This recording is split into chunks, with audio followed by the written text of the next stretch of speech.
in the cabbage. Well, let's get it. Test. Yeah, we're live. Welcome to In the Cabbage. This is crazy. This is pretty bananas right now that we're actually doing this. I'm Tommy Swain, Andrew Witt. Please subscribe, please listen, please download, like. And just a reminder, keep swinging.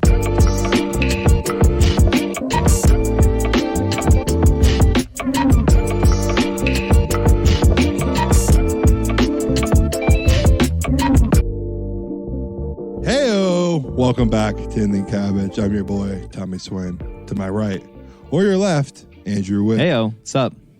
What is up, buddy? We are back. Let me tell you, we just got done playing 17 holes on a weekday night. It was fantastic. We couldn't have asked for better weather, and the cozy corner is hitting hard right now. Right, You got a little blanket on the back of the couch. Into this couch right now. We had a buddy behind us, and I felt like we were just playing super fast. We were flying. At points, and then at other points we started playing really slow. But let me tell you, buddy, my body hurts right now. It's definitely a few steps, and it really gets you to think a little bit too. Like, yeah, it's just walking for the professionals, but like you have to do that again the following day, and you're like on your feet hitting more golf shots all day. You got warm up. You're warming up. You're doing a workout. You for sure are working out before you go play, like a light body workout to get everything activated. It's a lot of work, and so I mean, I'm just sitting at a desk all day. I'm not doing shit. Right, and it brought up this idea for me. Like, I just turned 30, about to be 31, actually, shorter than I was to 30. Right, but You let everyone know that. You're really good at that. Right. Is it my age that I'm actually feeling my body soreness? Like, is it actually my body is starting to go? I'm sure at age 40, 50, 60, maybe more 50, 60 range now, your body, I'm sure, starts to break down a little bit. Yeah. But is it, my body? Or is it just because I'm aware of what's going on? Like, maybe it didn't actually hurt when I was younger, but I wasn't aware. Yeah, you just kind of, shook it off. Looked the other way, and you're like, maybe it's just like whatever. I'm just a little banged up. No worries. Right. I think it's a little bit of a combination of the both for sure. I think so. Yeah, I think so too. It's a combo of the two. Because I feel like the more experience and the more you kind of move through life, I do think that a lot of that, you are a little bit more cautious with your body at times. I mean, I certainly am for sure. Yeah. And you don't want to feel bad, or maybe at the sense of, if I start hurting myself now, maybe my body intellectually knows that maybe I'm not going to bounce back as strong as I once did. So it's a little bit more of a cautious thing. I think it kind of goes both ways. It plays a little bit hand in hand. Yeah, I would say that I probably always felt this way. Now, I think the bounce back might take a little bit longer. Of 100%. But, like, my body, I would just not know what's going on. I just thought everyone felt weird most of the time. And really, I was probably just extremely dehydrated. And now if I don't drink water... You also used to go through a full day and have a sip of water. I thought you were the crazy person at high school. I'm like, dude, what is going on? You're like, God, yeah, middle of basketball practice. Like, dude, this is my first sip of water. I'm like, what? Yeah, you went through 8 hours of classes. That is and tough. You went out to it was a 3 o'clock basketball practice. And you're like, it was 4 o'clock in the day. You're like, oh my God, I just realized I tasted water for the first time today. It's glorious. Yeah, I would. Yeah, I just remember I just don't need it. And now I find myself oh, dude, it's the first thing I drink when I wake up in the morning. It's even before I get out of bed. Yeah, I need to get way better with it. And even now, because I find myself coming home and I'm a bad mood. And sure. How much water did you drink today? I'm like, maybe a bottle at my work. Right. She's like, just drink 2 bottles and I guarantee you'll be in a better mood. And it almost fixed me instantly. It's crazy. So I just... You know what they do say is that the first thing you should do before doing anything is drink 12 ounces of water in the morning. Within the first 20 or 30 minutes of you being awake. That's crazy. That's that. So I just literally start my day off, and that's the first thing I do, basically. It's on my way to the office, or if I'm working at home, I'm not allowed to have coffee or caffeine for the first 45 or hour that I'm awake. That's what I try to do. I mean, it's a good way of doing it. I just don't know what 12 ounces looks like. Just a water bottle. That's 16. Okay. You know, so just like think about how like much water you would have to drink to kill a water bottle. Because I just have my hydro flask, right? Right. I think your hydro flask is what, 32 ounces or Yeah, something I like that. packed that thing full of ice. Yeah, so just drink half of it before you get to the office. I think that's a good rule. There you go. It really it sets you up for the day, I think. I probably just wake up and chug it. That's another way too. Yeah, you know. And you think about how good you feel when you know, like we're gonna go on a golf trip. You have that rule, and you like, I need to drink a full bottle of water, 3 Tums, and like prep my day for prep my body for this, like right for because this then golf you that's just gonna be feel had. better. So maybe like as a kid, you just didn't know what made you feel good. That's And another it thing mattered. too, for 'Cause sure. Now, like I know, like if I don't do certain things, I'm just not gonna, you know, have my peak performance. Yeah, it's just the bounce back game too. Like you just can't throw in shit and like expect okay stuff to come out. Yeah, I mean, you know what though, I did, you know, play some awesome golf recently, and I was a little banged up, Yeah, a little hungover. I know. I did that too the other day as well, and it's like I think I might have gotten some more reps. That's why I'm like, you know, half decent at this. I know how to cope and deal with being hungover and playing golf. So the night before, we had a double skins round at Ukaipa, but my weekend started off as Saturday. We were going to a Galaxy versus Galaxy 2 game versus Wrexham. Wrexham is a European team that Ryan Reynolds bought, and you know, It's super cool. We've talked about it on the pod a few times, and if you haven't watched the TV show on Hulu by now, I feel like you're kind of doing yourself a little bit of a disservice if you're into the whole, you know, following a franchise and like building something that you want to actually become and see your dream about. And it's a cool way of starting from almost nothing. Essentially, they were at the bottom of the table in the English league. They were like one league away from being like a club soccer team. Yeah, exactly. Like unfunded, basically. And kind of building that up. So I think it's a really cool concept that they're going around. Wrexham's playing Manchester United. They got a match against, and now they're probably not playing against like their main club teams that are going out there. But the fact that they're still getting FaceTime at these clubs now is huge. Yeah, it just helps with funding. I saw Christopher Mullen, the striker. Yeah, that's so cool. So he could play. You know, I also cool to watch. I was at the gym actually, and I literally saw the Wrexham game on, and I like stopped and watched like 10 minutes of it, like in between sets and stuff, and it's getting airtime. Yeah, so it was cool just to be a part of. But the best part about it was there was a tennis tournament that weekend as well called the Ultimate Tennis Showdown. It's a little bit of a different tournament. Maz and I decided not to go to it. We just didn't even really know what weekend it was on. And we just we've been talking about doing a tournament, you know, whatever. So we're walking around the stadium, and we see like some kids walk up with tennis balls. I see some signs. There's like a legit tennis tournament over here.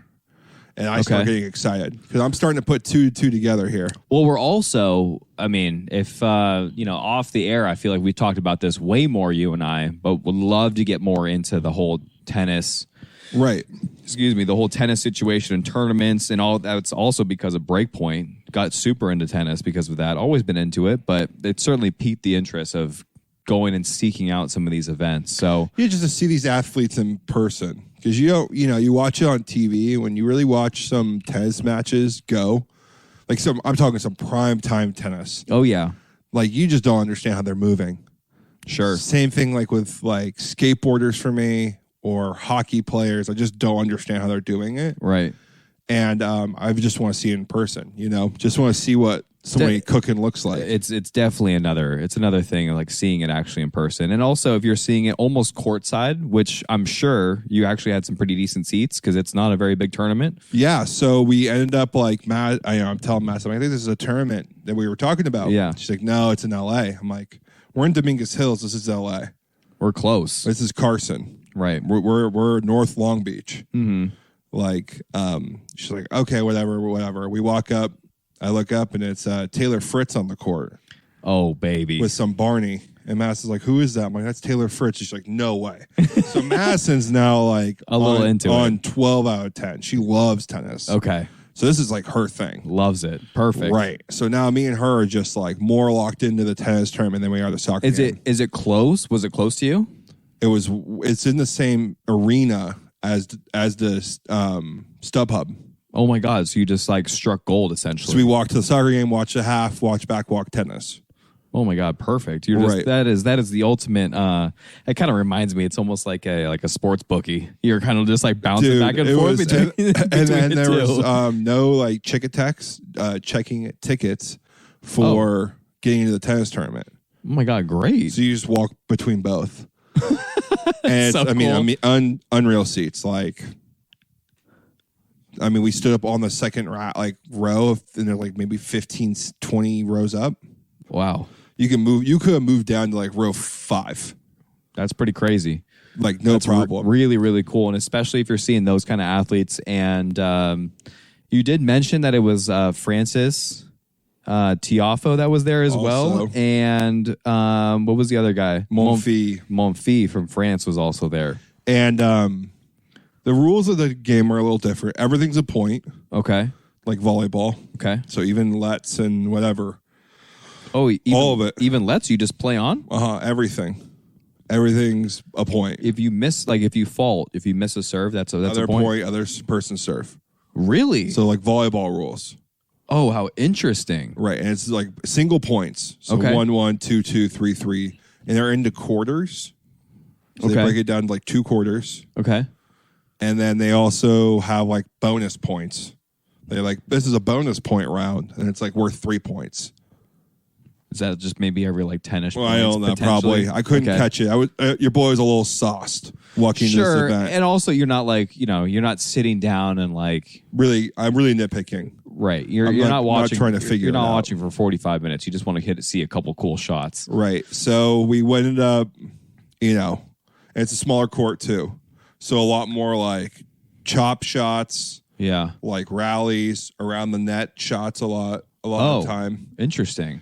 But the players have fun with that kind of style too. It was a party tournament vibe. It felt like a what's the Waste Management Open type of vibe. Okay, nice. Like Monfils danced in the middle of the point. Well, that's Monfils. Okay, yeah. That guy, that's his dealio. Yeah. So, I mean, freak athletes. The 3 guys I was watching, they're all playing Barneys.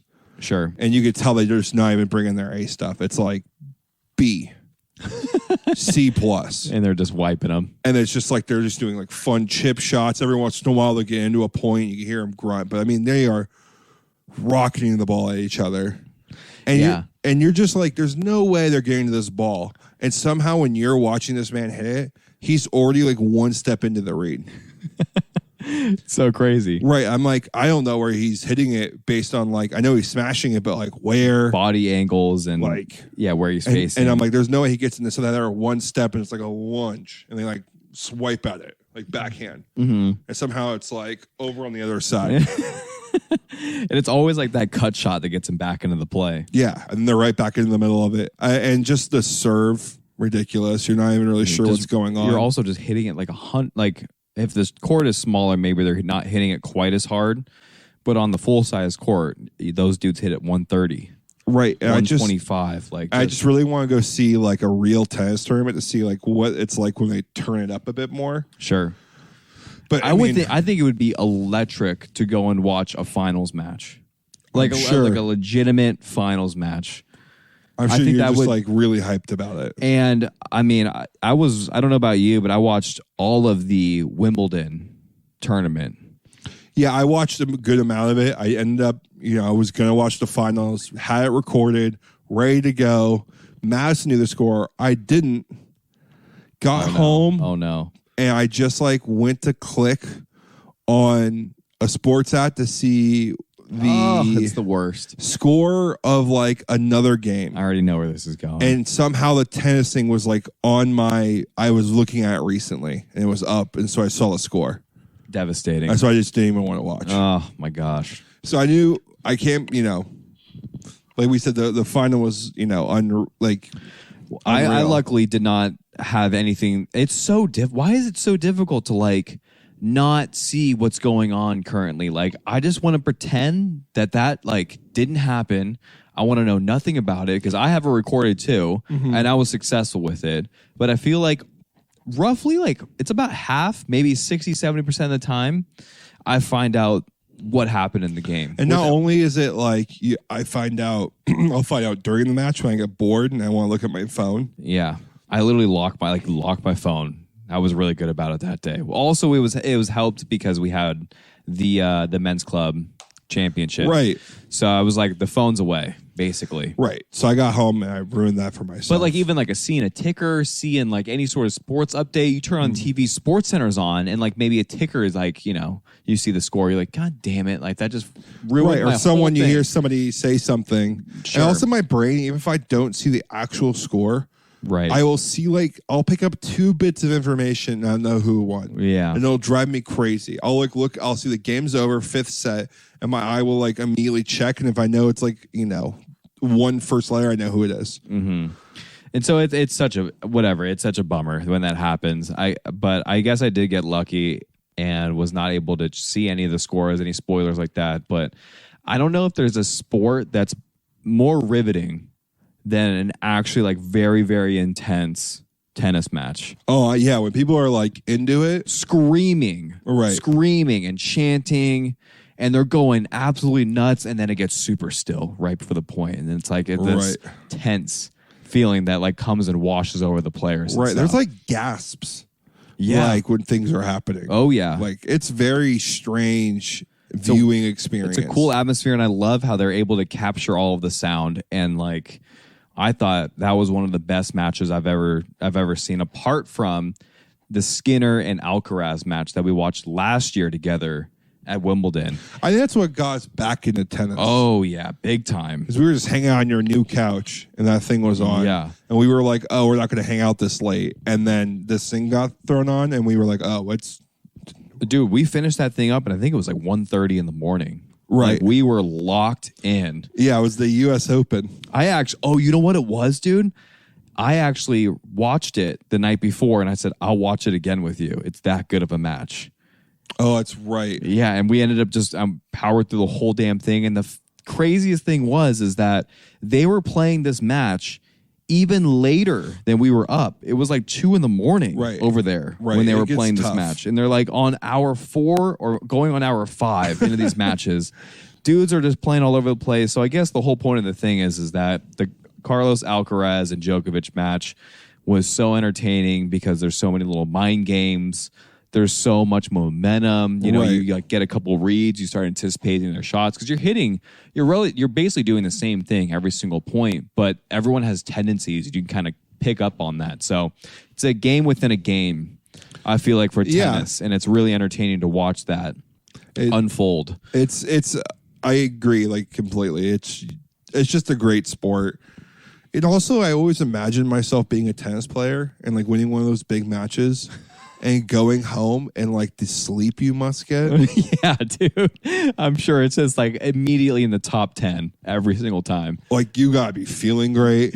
You know, you're probably like with your best friend or your partner. Yeah. And you're like, we're gonna go home and we're gonna like just rewatch the match. Go over some film. Right. And we're gonna hang out and you're gonna just try to get some sleep and relax. And no one's gonna give you any problems at all. Yeah, you just won a match. Right. Like no one's gonna ask you to do anything. You're 4.5. You know what I mean? Your wife's not gonna be like, can you go grab me a glass of water? Like your legs are like above your head trying to, because you gotta go back and do it again. Yeah, you gotta do it again. For the most part, you gotta go do it tomorrow. Yeah. That's the whole rinse. That's the crazy thing too, is you play for 4 hours and then you play like not the next day, but the following. But you still got to go practice and do rehab and like all that stuff. And it's like, dude, I got to do this 6 times to win a tournament. That's a lot of matches. That is a lot of matches. 6 times. Alternating times. Yeah. And you can't lose once. One time, you don't have your ace stuff. Even if because also, I mean, I feel like when people go crazy for upsets and like the number 8 guy is playing like 121, it's like, yeah, but he's still 121 in the world. Like these guys aren't still play. These guys aren't scrubs. Like they're qualifying for major tournaments. And if you don't have your like A stuff, this is a person's like when you play a team or you play somebody who has like their back against the wall, they have nothing to lose. They start playing out of their minds a bit. Yeah, they start maybe clicking into something. They start going for shots, and now they're landing. Pressure's completely off. Right. There's no, like you're supposed to get you're supposed to lose. Right. So it just must be so incredibly hard to hold on to and one. the fact of the matter as well is that sometimes you don't, me personally, and you personally, you know this firsthand, when you go on a basketball court, when you go on the golf course, when you go wherever to compete in your career playing, like there's no way to have your A+ or A game every single time. There's no way to do that. You can always try. I'm not saying the preparation can't be there. No. But you actually executing play to your abilities is so difficult. So the people that are, I think, like Djokovic, that have like, and Federer and Nadal, and like what maybe Carlos Alcaraz is going to be able to do in his career, is that these guys just show up with their A game constantly. Or even if their A game isn't there, their B game will get them through until the A game starts to click. For sure. Because at some point they're going to click into something. Those top players will find some sort of gear to get them going. And you got to kind of ride the wave. Sure. A lot like golf in that way, you know. I think, but at times, I mean, you will have to say like Steph Curry like can go out and shoot, 3 for 14 behind the 3-point line. Yeah. I think that's totally true in basketball, maybe, but like I feel like tennis is just you find some rhythm. That's true. If you're really that elite, I feel like tennis is like you get enough chances at it. Okay. To start feeling, That's true, and the margin for error is maybe a little bit less. You don't really have to like, be painting the line out there. You have like a 3 or 4 foot alley to hit. Right, and then I assume I don't know how often like 8 seeds lose to whatever 90 seeds. Yeah, I don't think it's a clean sweep most of the time. Very rare is it like that. Like that 90 seed will come out and clean sweep True. them. That's a good point as well. Yeah, you're right. Like the better player is going to come out over time because their B game is going to be clicking most of the time. Just to hold them off, like right. keep them in the game until like they start feeling for sure. Like okay, my serve isn't working. I have to do this. So, like very much like golf, where extremely elite players in specific times of their career can like click into something. Of course. And then, that's a good way to put it. You might not always have the A game across all parts of the game, but you just pick up some of the other ones and when things are lacking in others. But basketball, you can't shoot the 3-ball. Okay. I got a tough cookie for you. The 3-ball ain't going to work tonight. Right. Great. Play some lockdown D, grab some boards. Right. You're doing kick, something facilitate, else. And do something else. You're I good. could never do that as an athlete. If like one piece of my game wasn't working when I was like playing basketball or whatever, I couldn't I'm like, there goes my whole game. I never had I'll just do these other things really well. Like my offense wasn't clicking. Like I'm not a great rebounder, not a stellar defender. Okay. I guess. If my offensive game isn't working, buddy, you can always hustle though. I don't hustle really either. I'll dive on a ball. Yeah, you know what? You could celebrate. I can celebrate. You can bring the fire. I bring the fire. That's for sure. But I did have my A game was the tournament on Sunday. So the day after this tennis tournament. Yeah, you did. Yeah, you did. You couldn't help yourself and you had to text me how I did that day because I also play golf. I was trying to be nice. Yeah, I know. I just wanted to tell you how I did. I know. I had a feeling right when that text came through. I'm like, this man's about to just... Right. Let me know something big time happened. I just needed to be I'm trying to be more conscientious of being like my friends, hey, how'd you do today? Not being like, hey, guess what I shot? Trying to ease into it. No, it was great. It was great. Came in hungover, double skins at Ukaipa, like we said earlier. This is Sunday. Wake up, Mikey and I go over together. Gotta get food in the system, so we go McDonald's. Have to, especially if you're hungover. Right. There's no way you're making it to the turn. 2 chicken McGriddles with cheese. Also, what did you do the night before? The soccer tournament. Okay. Oh, and banged up. Okay, gotcha. We started to tailgate at my old college campus, essentially. Oh, Bubba. And we got there a little later than we were hoping. Oh, that's right. Because also, I forgot the game plan that you guys had in place. You're like, okay, we got to get a little bit sauced up. We're going to maybe chant and do this kind of stuff for the game. No one was even there. Gotcha. Okay. So it was nobody was there. Gotcha. Okay. For the soccer game. So, anyways, and we two chicken McGriddles with cheese. I just I get a coffee. It was the worst coffee I've ever had. Had to sip through it away. Didn't even drink the coffee. At McDonald's? Yeah.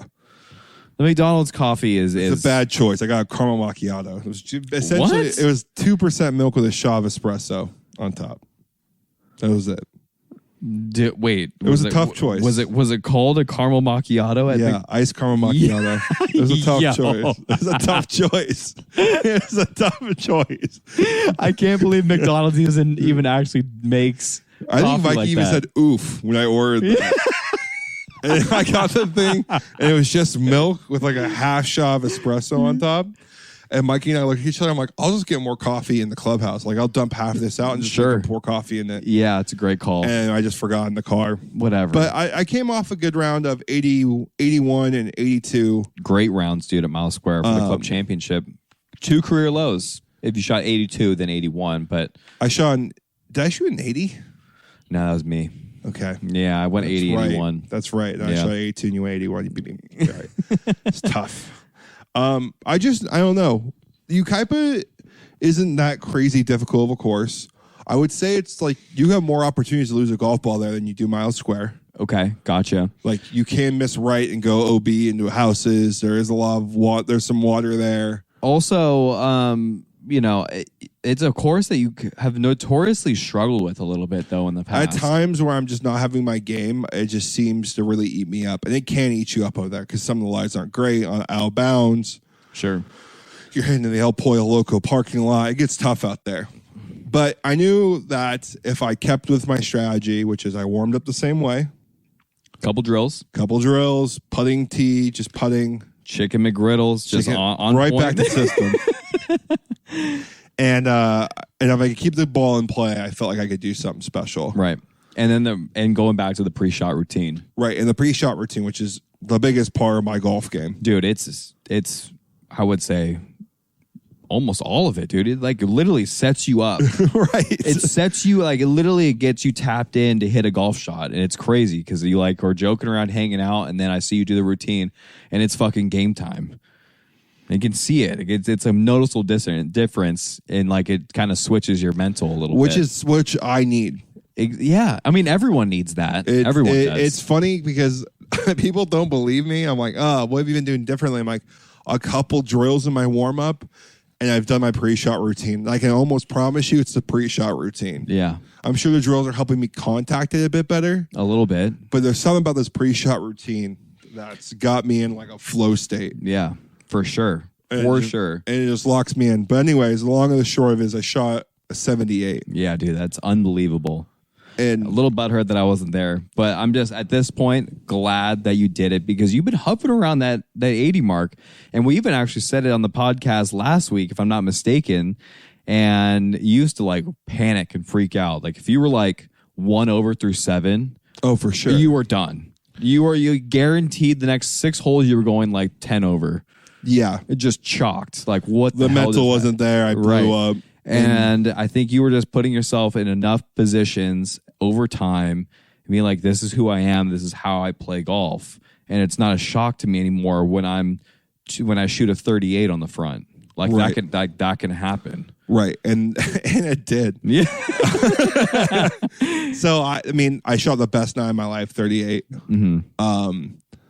Did you do that on the front or the back? The front. We started off 1B. Okay. And nice. nobody was in front of us. We saw them on the first hole, and that was the last time we saw them, essentially. Nice. So we were able to get into a nice rhythm. Steve and Rob play really slow. Which is fine. It helps me actually now. You're it's gonna be what it's gonna be, and I'm just gonna worry about how I can hit my next shot. It just doesn't even bug me anymore. Yeah, I think there's something something about playing a tournament and playing a 5-hour round.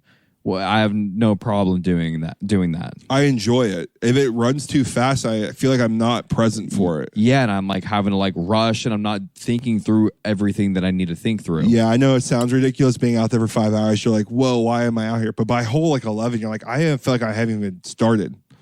Yeah, because maybe things aren't going quite well yet, and you're I haven't even gotten into my golf game round. You got to give me a couple more holes. Yeah, but so we started off on 1. And just from hole number 1, I hit a drive. It was okay. Kept it within the navigational pool here, within the navigational pool. Kept it within the the boundaries, the confines, the fairway. And first wedge, I put it to 6 feet. Oh, Did you start birdie? Start birdie. Make the Oh 6 my footer. God, dude. What is with you starting tournaments? Yeah. Just the last 2 turns, birdie. Right. It's unbelievable. 2, 3 looks at it. And then hole number 2, which I always joke with Mikey, because that hole single-handedly comes up, stuffs me in a locker, locks it, and pulls my pants down before he does it. This hole has me chalked. And every time I joke with Mike, I'm like, oh, I'm so glad they did a course redesign just for this hole. Right. Like they changed this hole because I can't seem to like get it. And I think it's because there's like a hill up on the right. Sure. So if you miss super far right, your ball can easily get lost up there. It's happened on multiple shots that shouldn't be gone, and they just disappear. Because there's like bushes or something going on up there. Left is houses. Yes. And that's right tough. down the middle is a bunch of bunkers. What? Sounds unplayable. So it's like a slight dog leg left, but the bunkers are you can carry them. Right. You could carry it easy. It wouldn't even be a factor for you. But it's like 240.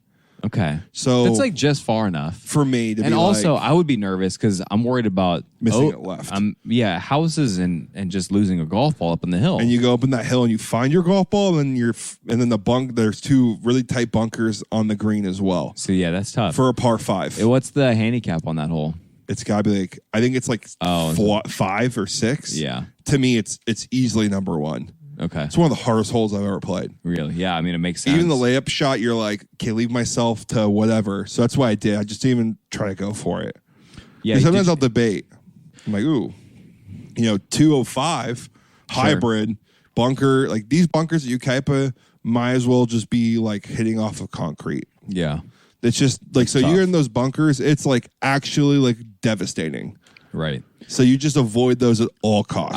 That was part of the game plan going into this tournament. I was like, buddy, just don't hit in the bunker ever. Like ever. I just avoided all of it at all costs. And so I just laid up. I end up having a really good look at birdie. Wow. Love that. 3-putted. That's tough. So went bogey. Okay. But so immediately just set my mind right back to like, you could have had that easily. Sure. We need to go hit a golf shot now. Yeah. Like just shake that off. I end up going like par. And anytime, and also you would also be very thrilled if you're even par through 2 holes. And like, you're like, that I should be thrilled and hang my hat on that. And that's your worst hole. If the worst hole of your day is going to be a bogey, like we getting you already got out of the way, and you have all the rest of your holes you can get going. So I just tap right back in. Right back in. Nice. Go par. Nice. Another easy par 3. Dude, you're just like, I'm even through 3 right now. Even through 3. Then your boy almost makes an eagle. Par 4, almost make it a 140 shot on a bad lie. Wow, I'm like less than a foot away. Tap in birdie. Jesus. So I'm like, everything's firing. You're like, oh my God, I could be. And then you're like, I could be like 2 under right now. Like pretty easily. If you didn't 3-putt on the par 5. Like I should have had yeah, dude. 2 under. It's crazy. And so the rest of the round, I don't need to break down each shot, but like that 9-iron was a highlight. I ended up going like, bogey, par, whatever, finish out. Sure. 38. Now I'm starting to like try to get into this golf round. The theme of the round for me, like everyone's like, well, what was working really well for you? And I'm like, my golf game, I don't think is, wow, this really was my highlight of my game. My whole game is just working. Mm-hmm. Like it just like my driving's okay. My mid irons are okay. My wedges are okay. And my putting is okay. Yeah. Every once in a while I will spike and hit a really great one, but for the most part I'm pretty like, well, that's the whole thing. Everyone talks about it. It's like, Tiger Woods has his 5 things to like, play good golf, right? And it's like, no penalty shots, no 3-putts, no bogeys from 125 and in, like all that kind of stuff. It's like everything he's explaining is not extravagant golf. It's very, very simple. Don't make mistakes. Very okay. Same thing with Will Zalatoris. I just aim to the middle of the green, and I just hope more putts drop from 15, 20 feet. Like, it's very simple. And that's how I've just, been practicing my mental with it. Sure. And it just, worked. It was really cool. I wasn't really keeping score. Like, I wasn't, like, writing down where I was at, knowing with the last 4 holes to go where I could finish. You know, I didn't want to put that pressure on myself. Mm-hmm. I'm like, if I shoot an 80, that'd be my lowest round ever. So let's just keep like where I'm at. And I ended up like not doing too high. I went like par, bogey, whatever. Like I'm not playing. I'm like kind of holding on. I'm holding on to the game right now. Yeah. Saving some bogeys. I'm making like a 4 or 5 foot putt for a bogey every once in a while. Mm-hmm. But that's all it really takes, though. What's par there? Is it 72? 72. Wow, dudes. You shot 6 over par. Mm-hmm. That's crazy. Wow. Yeah. Special. 38. Boy had it. 38 and 40, right? Mm-hmm. Yeah, that's so really cool. I ended up just taking, the rest of the game on and no doubles. No doubles. Yeah, that's huge. No doubles. I think like maybe 2-3 putts. A lot of fairways, if not first cuts. Yeah. A lot of like balls on greens. Just simple golf, unlike me over here. And spraying it all over the place. You looked much better tonight. Tonight looked like you got back on the rails a bit. Yeah. You know what it was? Actually, I spent some time over at the in-laws' place this past weekend. Really fun, but I ended up playing a fair bit of golf. Actually, like on their monitor, right? Yeah, a fair bit. Like I played like 13 or 14 holes like on Friday. Ooh. By myself, and Katie was like hanging out there in the garage. And then we must have hit like I don't know, we played like 17 or 15 holes like the next day as well. So you play a good amount of golf. And then I also played on Sunday. That's right. So like I was like getting a ton of reps, and all I've been doing is like trying to get things a little bit more consistent, not trying to like flail, and like I'm trying to like use my body way more in my golf swing. And it seems to be working where I didn't hit like one toe hook all day today. It didn't really hit a toe hook ever on Sunday. And I'm like, okay, this is great. Like, it's like I'm eliminating the left side of the golf course right now, which is fantastic. So now I'm just hitting on target with like slight draws, or like I'm just hitting pushes, and that's way better than me doing push cuts and like snap hooks. And I'm just like missing 60 yards left and right, and my fan's massive. Like now I've just got like a 40-yard fan, and it feels way more in control, which is great. You can start aiming it a little bit more. A little bit more, yeah, dude. Sometimes I just step on the tee, I have no idea what's going to happen, and just which is like terrifying for me. And also, yeah, it's my worst fear, right? And I just hope that my recovery game's good enough, and it's just like I don't want to like have that in my back pocket at all times, and like go and fall back on my recovery game. That should just like help me every once in a while, not be my game. So anyways, I think the simulator definitely helped with that, because then I can like check my like club path and like, where I strike it and how my the closing rate is and all that stuff. And it's like, okay, I actually like spending more time on this like makes a lot of sense. Right. Maybe it's not the most accurate, but it gives me a general idea of like what I'm doing. Like I'm not out there nitpicking numbers. Like I'm not good enough for that. But like as long as I'm in the general vicinity of what I'm looking for, great. So I feel like I've now like it's like you're just kind of fine tuning. You're just tuning a little bit. You're like your feels every once in a while. So yeah, it was working way, way better. Played some decent golf on Sunday. The only time I really got in trouble is I just had like 2 holes I just couldn't finish. And I just hit 2 balls out of bounds. And so at Dove, everything's white stake. And so we were playing the Masters, and we were playing a 2-man best ball game for like money. And so like we were playing like true rules that day. So like you hit a ball out of bounds, you got to drop another one and like go hit again. So like I did it twice. One on a cart path, unfortunate bounce on that par 5 on number 9. Hit the cart path and just like went straight into the bushes. I'm like, that's really unfortunate. But I just hit like a little bit of a weird strike on a driver. And then, went out there, took stroke and distance actually, because I thought that maybe I might find it in the bushes. Didn't. And now I'm hitting 4. And then I hit that 5-iron out of bounds. And I'm like, okay, I'm done. Could be, I could be carding like a 10 or like a 9. Who knows? So I, just carded like. The most you could take for your handicap is a double. So I just took double. Right. It's fine. We move on. I'm going to lose the Masters that round. No big deal. Whatever.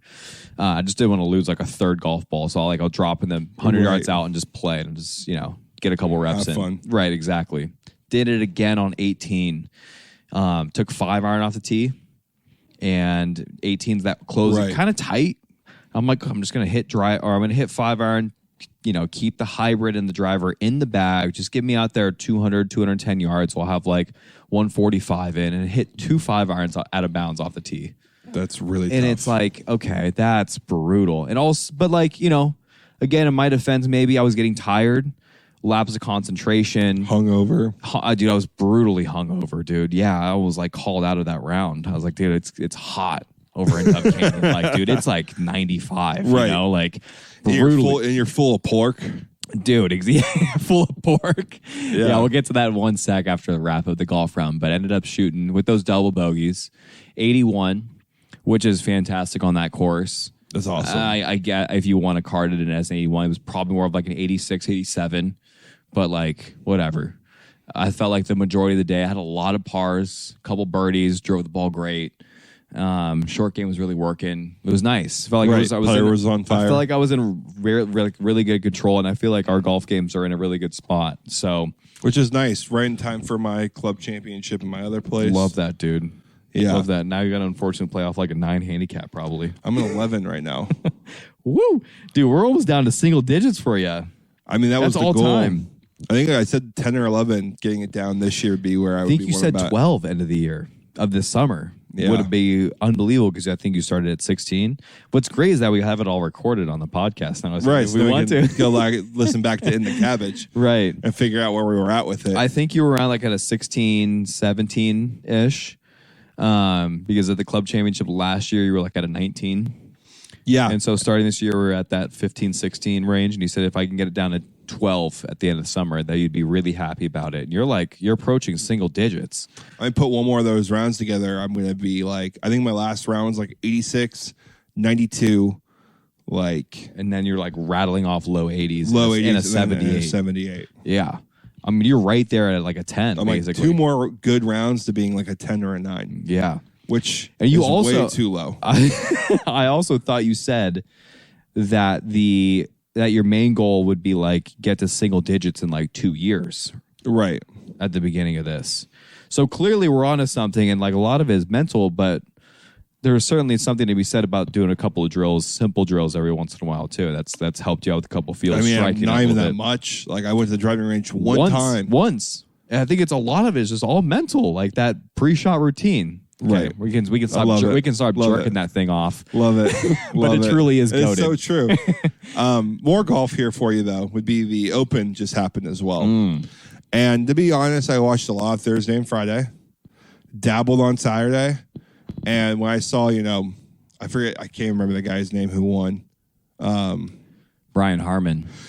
Like when I saw he was up at hole 5 or 6, I'm like, there's no way. The weather isn't good enough. He's too much of a lead. It's over. Sure, that's a good way of putting it. But at the same time, though, he can start making bogeys left and right. Yeah, but you never know. I just felt like the course wasn't gonna. Yeah, the guy was on fire. Yeah, I know. I mean, when you have your stuff, you have your stuff, and it was certainly his day in tournament. It was pretty clinical what he was able to do. Super boring. I mean, boring, dude. So boring. But I thought the level of golf that he was playing was pretty. I know he made a joke solid. about the pre-shot waggles. Dude, it was out of control. He's like, I have a trophy. It's like, yeah, dude, you do, but like, you can't do that. There was like a pre-shot waggle counter. Right, and it was like already 100, on one round. Yeah, dude, it was like, I don't know, it was like multiple thousands or something. I think maybe it was a joke that I saw on Instagram, but it's out of control. It was tough for me to watch actually live. Why? I understand. Way too twitchy. It's too much, dude. Too much. But I guess if you're gonna win a major championship, maybe it's a little bit higher anxiety. Whatever. The fact of the matter is, it was too much. But the golf that he was putting on display was really cool, and it was pretty. It was rock solid. I mean, the man never messed up. I think he was like 100 for 100 from 10 feet. Yeah, he was something. 58 or 57 out of 58 for the weekend for putts under 10 feet. Crazy. So maybe a lot of those are 2, 3, 4 footers. A lot of them, but you throw in 5 to 8. 7 footers. Mm-hmm. Like That's not a gimme. those are no gimmies for those guys. Those are Right. like, that's, you're making those 60% of the time. And you just bang. Back Yeah, the cup. it was crazy. So the putter was just hot. And I guess it's fun to see that in an era of just bombing it down the fairway and like, speed is everything in golf right now. It was cool to see some of that technical play really shine through. It was boring. I mean, It was just really- a snooze fest, dude. It really was. It really was. I don't know what. It's hard to be like, what you got to do differently. It's like some of these European courses that have a lot of history. It's really, really cool. Like I'm sure I would much rather play these like Liverpools and stuff like that. Like personally, like if I'm gonna go play a course, I'd much rather go play the open side of the bracket than the U.S. side.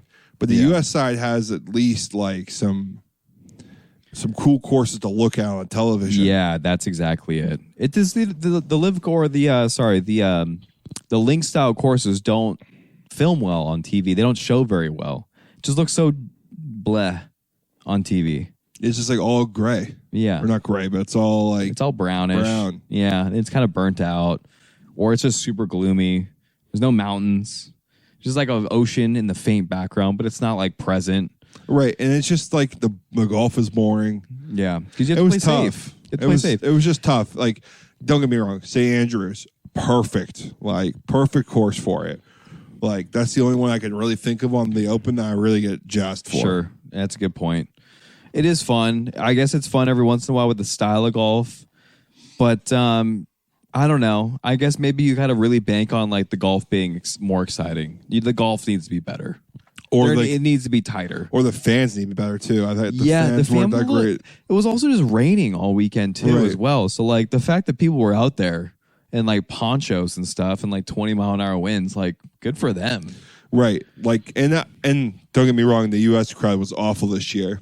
I think the LA, At the U.S. Open, yeah, that was a big LA old Country flop. Club was not great for hosting. Visually appealing, not great people-wise they're viewing. But also after that, So, but before we move on here, we can touch real briefly on the barbecue and stuff like that. oh, that's right. And, it was a good thing that we were playing some golf. It was a good thing that we had the barbecue over at the in-laws because the open was like just kind of Right. We had other things going on. So I actually got pretty lucky that they had the Traeger there as well, and I got to smoke some pork shoulder. That boy. Dude, that absolutely blew my hair back. How easy it was, but two, how good I tasted. What'd you it was do with it? unbelievable. Okay, we can kind of nerd out a little bit about the cooking right now. We did went to Costco. It's also unbelievably cheap.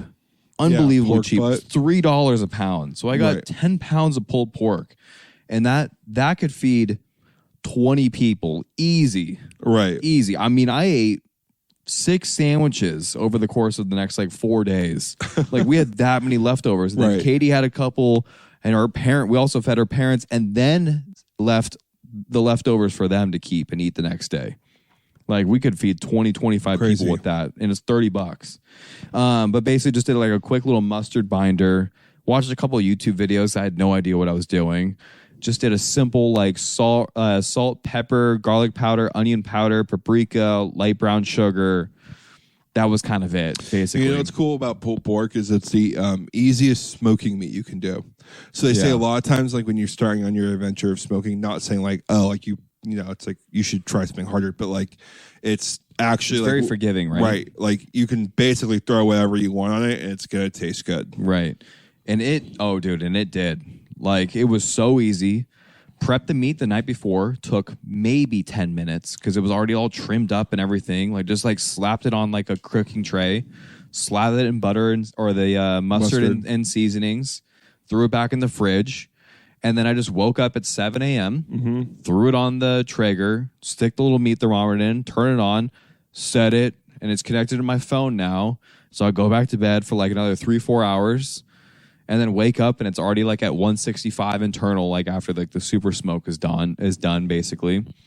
Wrap it up in foil, and then just throw it back in there at 300 for 2 hours, and it was done. It was a reading at 208. I'm like, oh, it's done. Right. Yanked it. It took me actually attending to the meat and checking and do all the stuff and putting it all away and foiling, it probably took me like 20 minutes.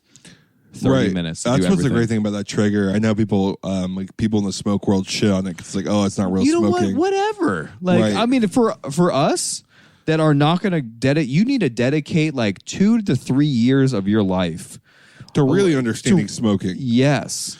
And like, I get it, but like, dude, I literally watched a YouTube video on it. All I did was basically for like the temperature. So I had no idea like what temperature I needed to hit, all that stuff, how to get there. And so once I got that, dude, I mean, like restaurant quality pulled pork. Yeah. Like I'm sorry, but like way better than like, yeah, for sure. Way better than Lucille's. Did you do like a sauce? Did you dump the juices into the? I did. Okay. So like once I took once it cooked in the foil, then I dumped all of the fat just like back into the pork and just mixed it all together. I had probably, like a small handful left of the seasoning left for the dry rub, and I threw it back in with the pork to just like re-season it again once it's all mixed together and shredded. I made a barbecue sauce that was primarily vinegar based with apple cider vinegar. Fire. And like just getting the ratios right was just like some honey, light brown sugar, tons of apple cider vinegar, maybe a little mustard, salt, pepper, garlic powder, onion powder, blended up. Like with an immersion blender. That's it. That's all she wrote. And it was unbelievable when I made a green apple slaw to go along with the pork. Oh, buddy, you were chefing it up. That was the big hitter. That was the one that really took it over the edge. So I thought green apple and pork, that can't be bad.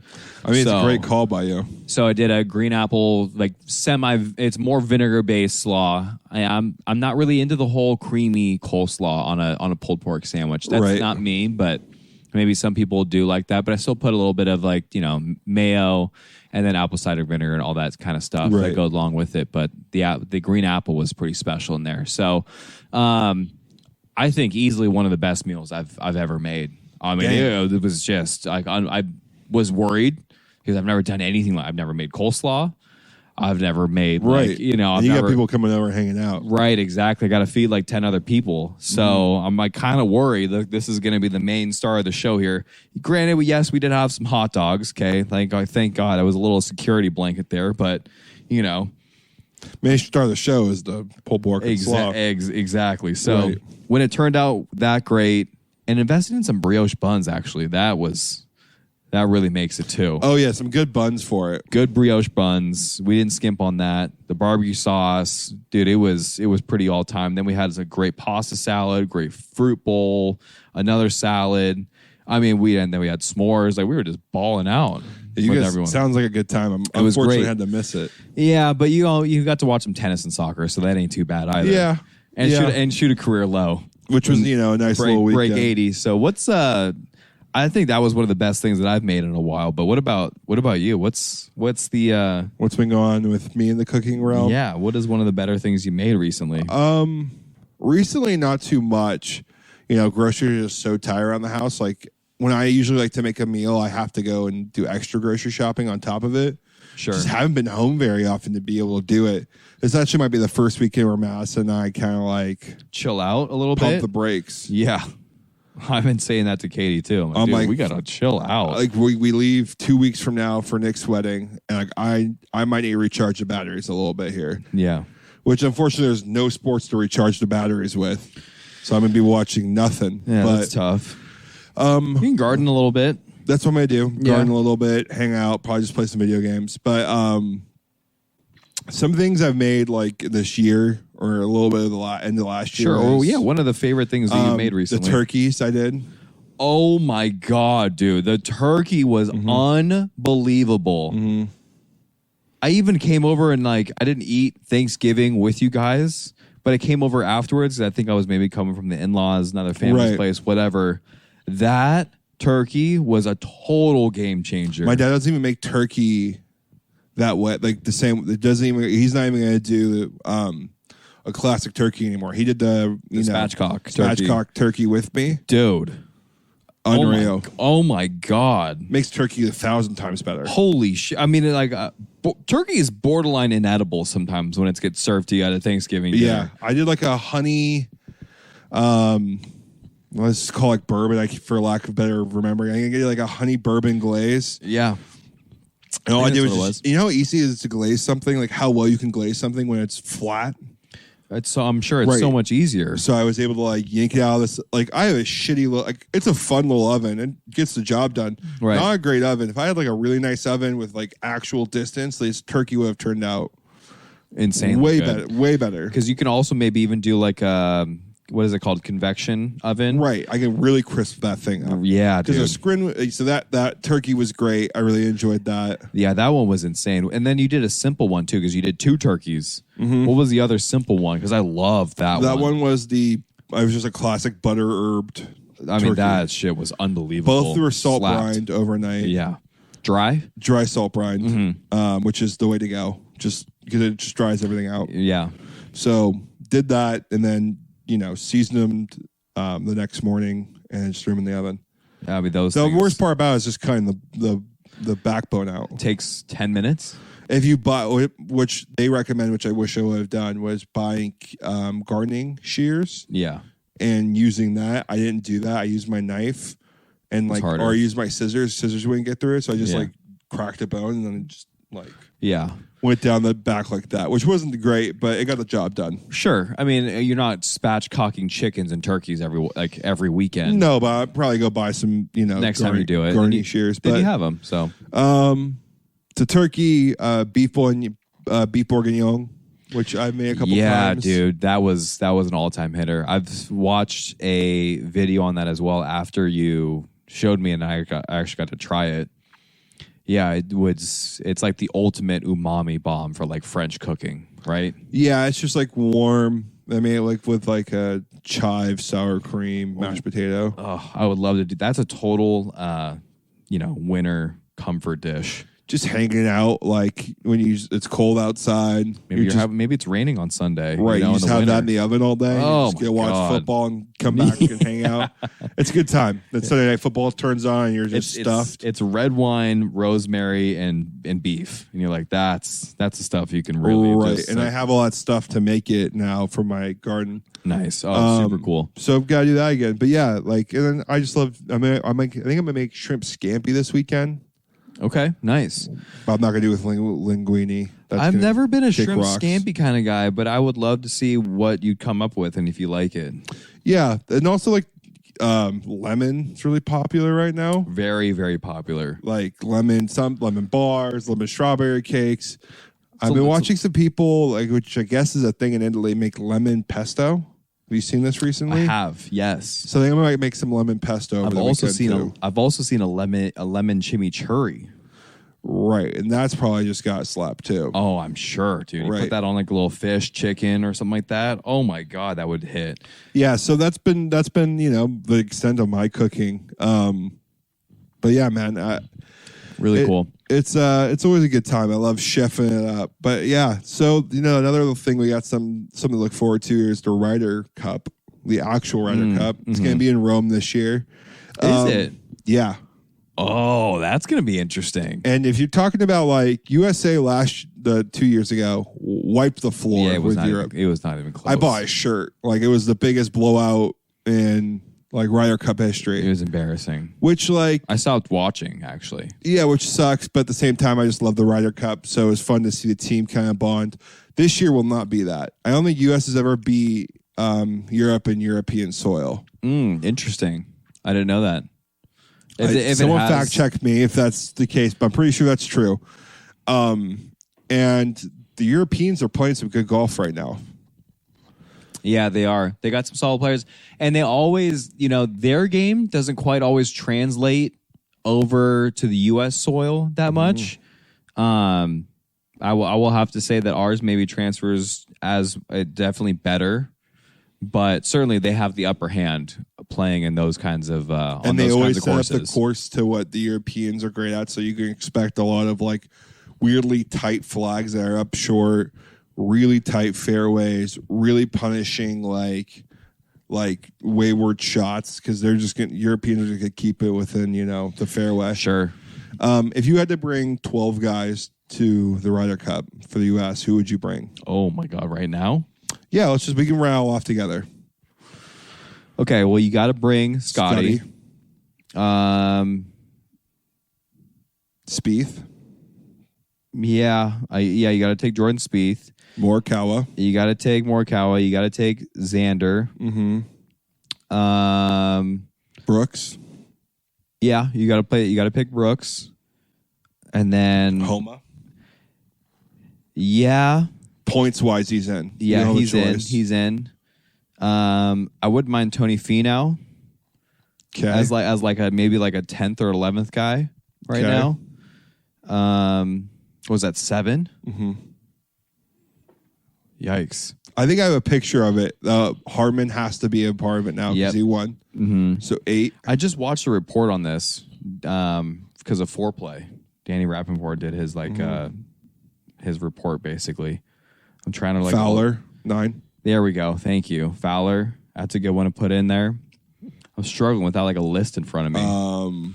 Sam Burns could be up there as another one that they take because he's been playing unreal at Live. Yeah, he's been playing really well. No. He's on the PGA. He was on the PGA Tour. Sam Burns. He never went to Live. Who's the guy on Live that I'm thinking of? Taylor Gooch. Yeah, Gooch. Sam Burns could be on there. Cameron Young is probably going to be on there this year. I'm not taking Justin Thomas, that's for sure. And they're saying Justin Thomas. That's tough. The Ryder Cup guys won him, so that'd be around your 12 there. That's fine. You know, if they want him in for chemistry reasons, and he might be playing some better golf every once in a while. He's just having a little bit of an off year. Love to see that Ricky Fowler is in it, so that's really cool. Because Spieth, Fowler, and JT are also all really good friends. Yeah. Do you take? I wouldn't take. Do you take Keegan Bradley? Yeah, I take Keegan Bradley over Finau. Yeah, he's playing really well. He won a tournament this year. He deserves it for sure. He definitely does. And I bring Harry Higgs for the personality. Oh God, no, just joking. But yeah, it'll be interesting to see the two clash of this tournament. I'm really excited for it. I didn't know it was being held in Rome. Really exciting for that. When is that tournament that actually starts? End of September, I believe. Okay. Yeah. God, it's so far away. We're going to blink and it's going to be the end of September. Yeah, I know. You're right. We're going to fly through August and it won't even matter. And then in September, I'm fully booked. I think my weekend's already booked for September. It's bumming me out. We're almost at the tail end here of the golfing season. Yeah, but in California, it don't even feel like it ends for me. I know, it doesn't. And our really golfing end. season starts up right after October again. We start right up with our tournaments in January. True, and we also go to Newport. But it is nice really walking out, going to play Coast Mason, playing 15 holes. So we played 17 holes today. Yeah, I was wiped, though. Yeah. The boy was tired. I know. It's a good little mix-up for playing $24. Yeah, it was fun. I think That's it was a great good time. stuff. Yeah. So, anyways, I'm really looking forward to that Ryder Cup, dude. I like that roster. I think we got a good chance. I think we'll probably beat them again, but I feel like it's gonna be closer this time just because of the, they got Rory, Tommy Fleetwood right now, Taylor Hatton, Fitzpatrick. They can even argue about taking maybe the younger brother as an add-on. Do the Canadians play in this? That's the President's Cup, right? It's supposed to just be English people, right? What about Shane Lowry? Who's probably going to be on there? Okay, I think they got a good squad, but again, I think when you look at the overall talent, it's not even close. Yeah, it's tough, but it better be closer this year because my goodness, it was tough last year. Yeah, it was a big letdown. They just open up to international. If we keep blowing them out like that, you gotta be okay. I know. Because international, that's the President's Cup, right? It's U.S. versus international, but I think it should just be both. I think so too. Or at least open it up to maybe you have a alternate, where you can have 2 or 3 guys on your team that are from outside countries. That'd be kind of fun for the Ryder Cup. Just not America. Yeah, just not America. And then you get Rahm. Right. Then you can go grab Rahm, Cameron Smith, maybe a Corey Connors as another guy potentially if he's playing well. Cameron Smith would be electric in the Ryder Cup. Yeah, it'd be really cool. So I don't know. Maybe that's. I'm just gonna hope for better competition because I don't see that changing anytime soon. Not at all. One little thing about changing competition here, as we start to round this podcast out, would be soccer. My God, dude. Messi coming to the MLS. I feel like we've talked about it for like the last 3 podcasts now, but I feel like we need to keep talking about it because of how big of a deal. He's played 2 games. He's won a game in the 90-something minute, 93rd minute with a free kick. I don't know when he got subbed in, but he was in 56th minute. Yeah, he came in. It changed the game immediately. I was watching some highlights of him just breaking down defenses. Insane. Running circles around the game. He scored, 1 goal for a winner in the 93rd minute and scored 2 within, the starting for Miami. The first 30 minutes of the game. Right. And it just has the Miami squad people losing their minds. This is going to change soccer. This is bigger than David Beckham coming. This is bigger than whatever soccer has ever happened in the United States. Oh, yeah. Monumental. This is going to change how we do soccer. It's also like the perfect club for him to go and play at. It couldn't be more perfect. It's predominantly Spanish speaking. Right. It's in an area that is very much like cultural. I feel like familiarity for him as well. There's like Cubans, there's Argentinians, it's very like ethnic Spanish over there as well. Where like Southern California is just, usually just Mexicans. Sure. Which is like, not the same thing as Argentinian. But yeah, it's been unreal for him just to watch it. Him getting celebrated, it's super cool to see. He's getting all of his buddies back. They're going to break, as a team, the single-season scoring record, no doubt. Yeah, that's your call out right now. The team will break the single-season scoring record back-to-back years, and so will Messi break the single-season scoring record. There was this has already happened as Sergio Busquets signed to the club, and then now they even signed Andres Iniesta. Don't know how old he is. Old, but free. It won't matter. Doesn't matter. I mean, he's got the touch of. He's one of the best midfielders of all time. Like, he's going to come and teach some kids some things. Yeah, for sure. This is exactly what Europe didn't want to happen, was these absolutely elite players coming over to the MLS and getting us all riled up. Mm-hmm. Well, they effed up in a big way. We're in. America is fully invested in Messi. I feel like this next World Cup we can be taken seriously. If we come into this next World Cup and we play just as well and we do just as well, it's only going to keep firing the U.S. up. Yeah. I think you're going to see the ripple effects of Messi coming for the next couple decades. Yeah, it's going to be like not this next 5 years, but like maybe 10 years from now, you might really see some huge changes and our playing ability in the MLS. I totally agree. Because we saw Ibrahimovic, who like at one point might have been considered like one of the top 5 soccer players in the world. Yeah. Come out definitely outside of his prime, come to the MLS. I think he was 36 when he came over. And looked like he was playing with children. That's how good he was. We went and saw him play. Right. We were like 4 rows up. We were laughing. Honestly, it was comical. He was doing whatever he wanted to do to these people. Dribbling around him, physical. I mean, directing traffic, running the offense. Like, it was crazy. It was like effortless. Now, Messi, like some would argue, still a top 10 player right now. Oh, I'd still put him in the top 10 for sure. Right. Top 5 players in the world. Like, coming to the MLS and choosing us over the Saudi League, I think is just such a huge thing for soccer. I think it's super cool. And it just makes me hyped to watch, Galaxy play and being a bit more invested into maybe something that's going on around here. I mean, the first thing that I did when I saw that Messi ended up signing for Inter Miami, the first thing I did was check to see when Inter Miami was playing the LA Galaxy or LAFC. I don't care. Yeah, you just gotta go see him. I just wanted to see Messi play. That was literally the first thing that I did. I remember I was at work, and I mean, I feel like I'm not even that big of a soccer fan. But oh my God, I mean, who's not a Messi or who's not a Ronaldo fan? How often do you guys see it's a god. Like Michael Jordan's going to be like around for 3 more seasons. Like, you got to do what you can to go see him. Of course. And he's still just going to look ridiculous. It's not it'd be like Michael Jordan went and played in China. You know, like it's like he's gonna look like Messi. It's not some like super out prime player. And this really is starting to make the MLS become a top league. I would say so for sure. Now, hear me out. All these other leagues right now, Serie A, the Spanish leagues, are losing money very fast. It's very lopsided. It's not great competition anymore. Most everyone wants to be in the Premier League.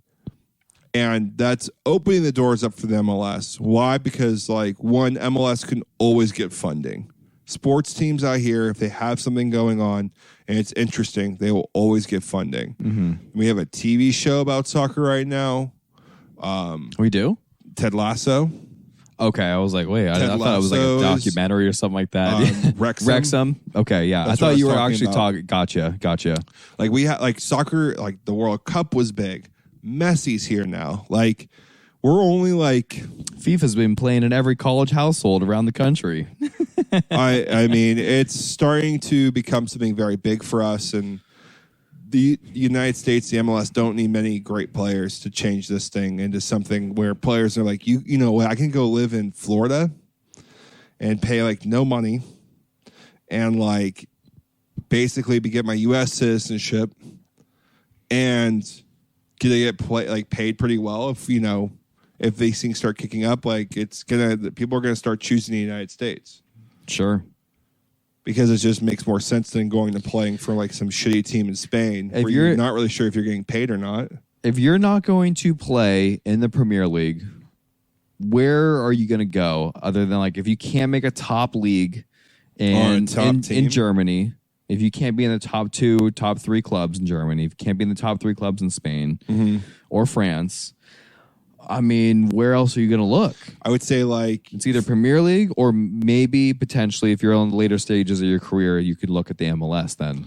Right. And I would, if I was a young player right now and I really wanted to like, I don't know, mix things up, maybe you're on your way like out of Premier League soccer.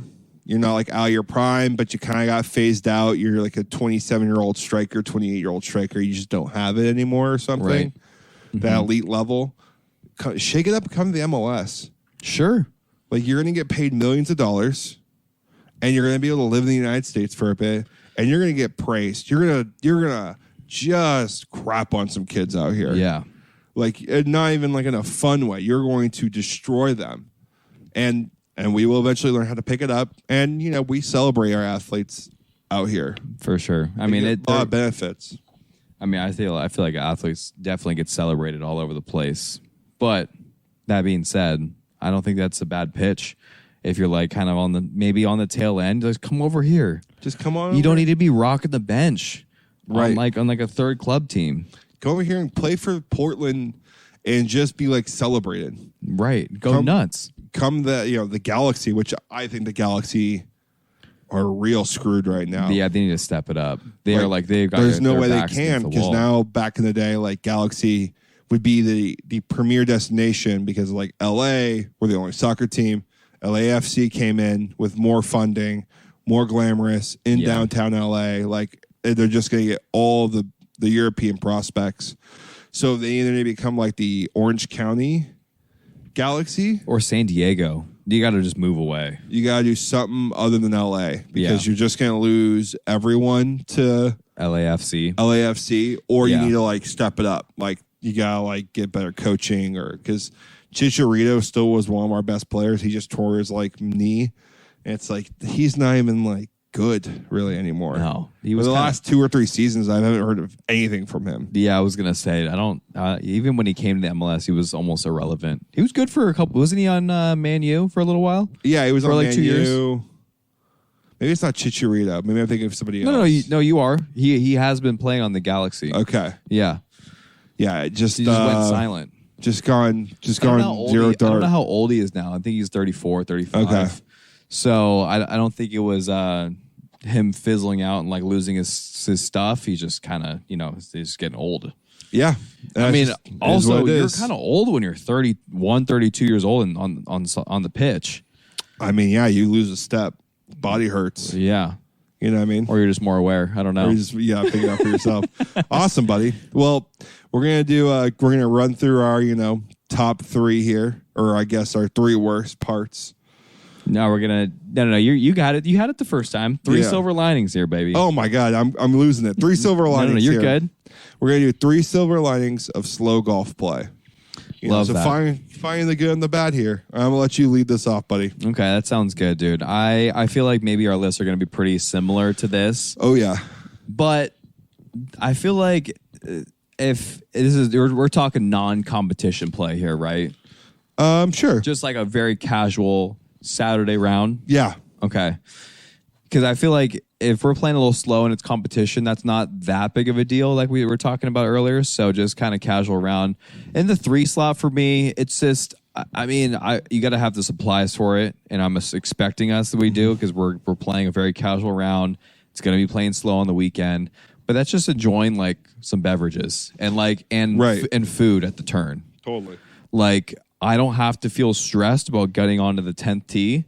I can go order like whatever, a wrap, or I can go and order like a double like Arnold Palmer or like something like that. Dude, like just hanging out. And just like hang out with like food and beverages. Maybe I got like a 12-pack of beer in my like bag and I'm just getting a little sauced up out stogies. there. Yeah. I'm kind of going into the vice. So the vice aspect in food for me is in the 3 slot as the silver lining for a slow play. You don't have to like jam down a hot dog and like run your next shot. Like, you're kind of vibing out there. That's my 3.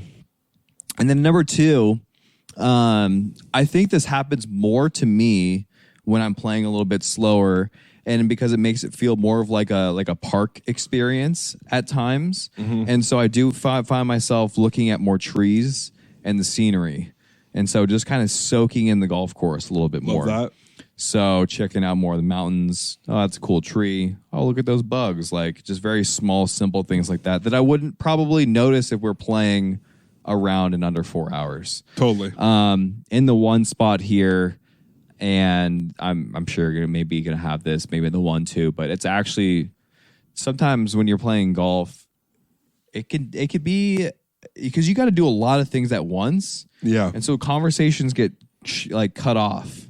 And they are very brief and abrupt. Yes, you're out there for like a long time, but if you're playing kind of quick, you don't really have a lot of time to actually have quality conversations out there on the course and like get into something. So I think it's just like the quality of communication. You're maybe able to talk and catch up more like family or job or real life updates. Totally. Or just cracking more jokes. And that's another thing, too. It's just, I feel like it's more of the connection that you get instead of just like, hey, we're all 4 here to play golf and we're going to like pick up the pace. I think it's like a good way to find that like, hey, you know what? Like maybe I don't get a lot of time like hanging out with these buddies that I'm out here with. So yeah, that's my 1. Love it, buddy. We have very similar list. For me in the 3 slots, thinking about your golf shot. Okay, nice. With that extra time, you can kind of analyze what you're doing a bit more and have a clear game plan and may talk some things out with your buddy. No doubt. Reading a putt extra long, whatever you got to do. Number 2 for me would be enjoying your lunch. Yeah. Like, a couple booze, you're having whatever. You can have whatever you need. Double transfusions, eating your Club Sando. Right. You're just enjoying, because sometimes you're eating just to get it down.